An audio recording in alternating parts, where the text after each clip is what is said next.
In the previous section, we have seen that log of 1 to the base 10 is 0 because 10 raised to the power 0 is 1. Similarly, log of 10 to the base 10 is 1 because 10 raised to the power 1 is 10. Similarly, log of 100 to the base 10 is 2 because 10 raised to the power 2 is 100, and so on. Okay.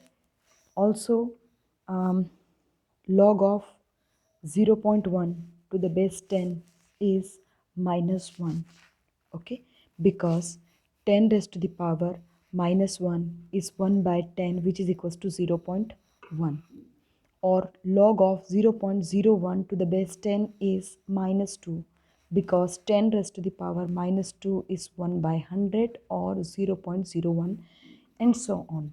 Okay, in fact, if k is an integral power of 10, then this can be expressed in the form of 1 followed by several zeros.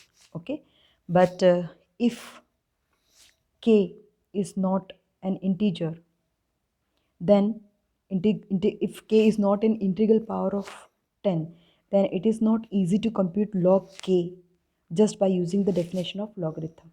So in such cases, we take the help of logarithm tables. Okay, and how to use log table, that we will discuss later. And before we use log table, we express the given number in decimal form as a product of integral power of 10, or simply in this form: k equals to m multiplied by 10 raised to the power p, where this p is an integer and this m is greater or equals to m but less or equals to 10. Okay, so this form is called standard form of k. This is called standard form of a number k. Right now, for example, from example 35.7, express 35.7 in the standard form of decimal. So here, since this 35.7 lies between 10 and 100, okay, this 35 lies between 10 and 100, but we have to write this m. This m should be between 1 and 10. Okay, so what we will do, we will move this decimal to this place. Okay, now how to move? So to move this decimal to this place, what we will do, we will multiply by 10 and divide by 10, because we have to move the decimal by one place only. So we'll multiply by 10 divided by 10. If suppose we have to move the decimal up to 2 places, then we'll multiply by 100 and divide by 100. Up to 3 places, then 1000 and 1000. So what will what in that case, what happened next? So here in the next term, we will get 3.75 multiplied by 10 raised to the power 1.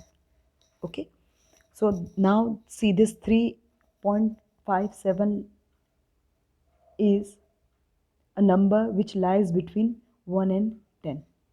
Okay, so this is the process, but what we do, we can also convert it into one line.